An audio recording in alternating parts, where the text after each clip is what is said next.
এক নম্বরে কাজ হলো রবকে রব বলে মানা, এরপর অটল থাকা। যদি এই কাজ কোনো ব্যক্তি করতে পারে তাহলে এই ব্যক্তির যখন মওত আসবে, মওতের সময় আল্লাহ তাআলা রহমতের ফেরেশতা পাঠিয়ে দিবেন। বলেন সুবহানাল্লাহ। বারা ইবনে আযিব রাদিয়াল্লাহু তাআলা আনহু বলেন, আমরা রাসূলের সাথে একবার এক সাহাবী, আনসারী সাহাবীর জানাজায় গেলাম।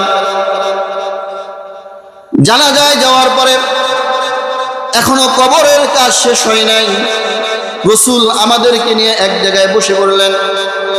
আমরা এমন ভাবে বসলাম যেন আমাদের মাথার উপরে পাখি বসে আছে, কোনো নড়াচড়া নাই। রাসূলের হাতে একটা লাকড়ি ছিল, ওটা দিয়ে রাসূল দাগাদাগি করতেছিলেন। হঠাৎ করে রাসূল মাথা উঠে বললেন, তোমরা কবরের আযাবকে ভয় করো। রাজা একথা তিনবার বললেন, তোমরা কবরের আযাবকে ভয় করো। তিনবার বলার পরে আল্লাহ রাসূল সাল্লাল্লাহু আলাইহি সাল্লাম বলেন, যখন কোন মুমিন বান্দার মৃত্যুর সময় ঘনায় আসে, মুমিন বান্দা আল্লাহ তাআলা রহমতের ফেরেশতা, জান্নাতের খুশবু, জান্নাতের কাফনের কাপড় নিয়ে চলে আসে। ওই মুমূর্ষু ব্যক্তির দৃষ্টির শেষ সীমানায় তারা বসে। আর আজরাইল আলাইহিস সালাম আয়েশা তার মাথার কাছে বসে। মাথার কাছে বসার পরে জান কবজ করার জন্য বলে, হে পবিত্র আত্মা, তুমি আল্লাহর নামে বের হয়ে আসো। বলার সাথে সাথে মুমিন বান্দার রূহটা এত আসানের সাথে বের হয়ে আসে, যেমন কলসির মধ্যে পানি আছে, কাত করলে যেমন পানিটা আসানের সাথে পড়ে যায়, মুমিন বান্দার রূহটা ওইভাবে আসানের সাথে বের হয়ে যায়। বলেন সুবহানাল্লাহ। রূহটা বের করার সাথে সাথে ওই যে জান্নাত থেকে কাপড়ের কাপড় নিয়ে যে ফেরেশতারা আসছে, সাথে সাথে আজরাইল আলাইহিস সালামের কাছ থেকে রূহটা নিয়ে যায়।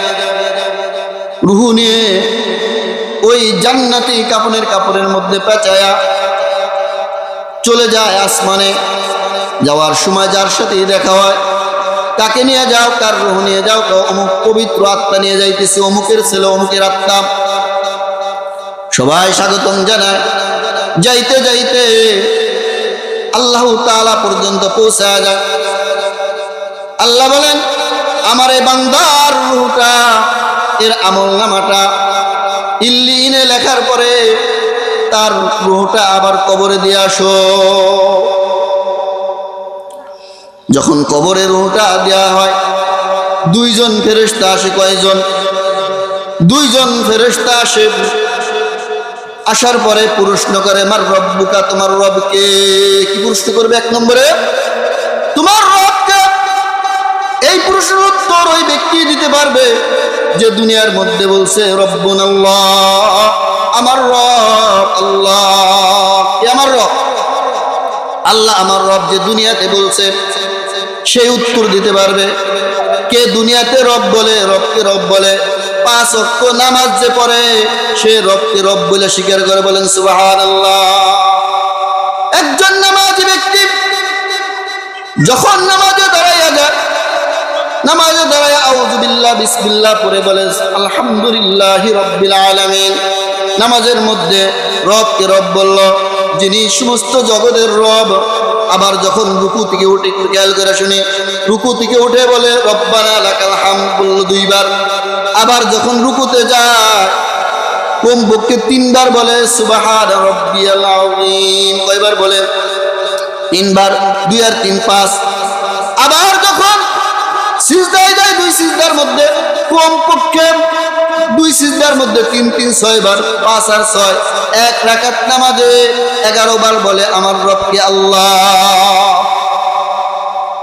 তাহলে দিনে যে ব্যক্তি 5 ওয়াক্ত নামাজ পড়ে, 5 ওয়াক্ত নামাজের মধ্যে দিনে সে কমপক্ষে 32 রাকাত নামাজ পড়ে, যদি সুন্নফল না পড়ে। 17 রাকাত ফরজ, 3 রাকাত বেতের 20 রাকাত, 12 রাকাত সুন্নাতে মুআক্কাদা। এই 32 রাকাত 32 দিয়ে 11 রে গুণ দিলে সে 352 বার বলে আমার রব আল্লাহ। বলেন সুবহানাল্লাহ। দিনে যে ব্যক্তি 5 বার 5 ওয়াক্ত নামাজ পড়া রবকে রব বলা 352 বার বলল আমার রব আল্লাহ, এই ব্যক্তি মরার পরে যখন কবরে যাবে তাকে যখন প্রশ্ন করা হবে আমার রব্বুকা, তোমার রবকে, বলতে দেরি হবে, তার উত্তর দিতে দেরি হবে না। বলেন সুবহানাল্লাহ।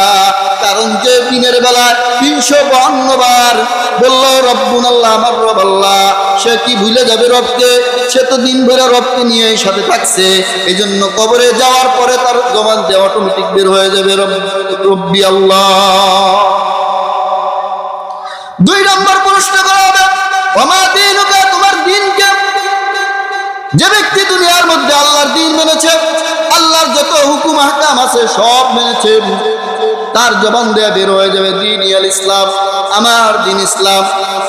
যে ব্যক্তি রাসূলের সুন্নাত মোতাবেক জীবন চালনা করেছে, নিজের ব্যক্তিগত জীবনে রাসূলের সুন্নাত মোতাবেক চালনা করেছে, নিজের ব্যক্তিগত জীবন, সামাজিক জীবন, রাষ্ট্রীয় জীবন, সব জায়গায় রাসূলের সুন্নাত মোতাবেক জীবন যাপন করেছে, এই ব্যক্তির সামনে যখন রাসূলের ছবি দেখানো হবে সাথে সাথে বলবে ইনি হল আমাদের রাসূল মুহাম্মদ সাল্লাল্লাহু আলাইহি ওয়াসাল্লাম। যখন এই কথা বলবে, বলার সাথে সাথে আসমান থেকে ঘোষণা করা হবে কদ সাদাকা আব্দি, আমার বান্দা সত্য কথা বলেছে, আমার বান্দা সত্য কথা বলেছে। আমার বান্দার কবরের মধ্যে জান্নাতের বিছানা বিছায় দাও। বলেন সুবহানাল্লাহ। আমার বান্দার কবরের মধ্যে জান্নাতের পোশাক পরায়া দাও। আমার বান্দার কবরের সাথে আর জান্নাতের সাথে যোগাযোগের ব্যবস্থা করে দাও। জান্নাতের হাওয়া বাতাস আমার বান্দার কবরের মধ্যে দিয়ে দাও। বলেন সুবহানাল্লাহ।